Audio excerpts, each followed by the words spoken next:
మంచి పుస్తకం చెప్పండి బ్రదర్. యువతలో పుస్తక పఠనంపై పెరుగుతున్న ఆసక్తి. పూర్తి వివరాలకు చదవండి రేపటి సాక్షి హైదరాబాద్ ఎడిషన్.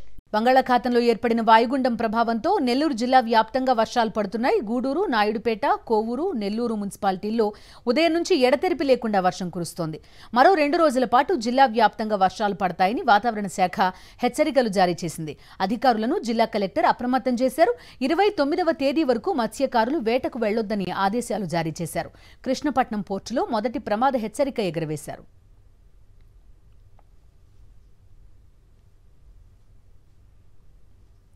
అల్పపీడన ప్రభావంతో తిరుపతి జిల్లా వ్యాప్తంగా వర్షాలు పడుతున్నాయి. తీర ప్రాంత గ్రామాలైన చిల్లకూరు, కోట, చిట్టమూరు మండలాల్లో మోస్తరు వర్షాలు కురుస్తున్నాయి.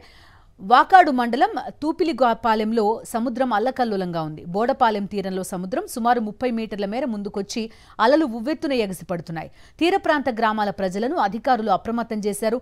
సముద్ర తీరంలో వర్షంతో పాటు ఈదురు గాలులు వీస్తున్నాయి. మత్స్యకారులు వేటకు వెళ్లొద్దని అధికారులు హెచ్చరికలు జారీ చేశారు.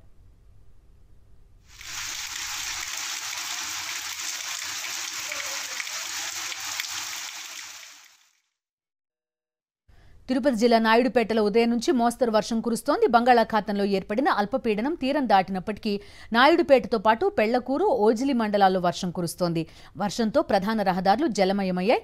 రైతులు వరి నాట్లు వేసుకునేందుకు సిద్ధమవుతున్న క్రమంలో వర్షం పడడంతో హర్షం వ్యక్తం చేస్తున్నారు రైతులు.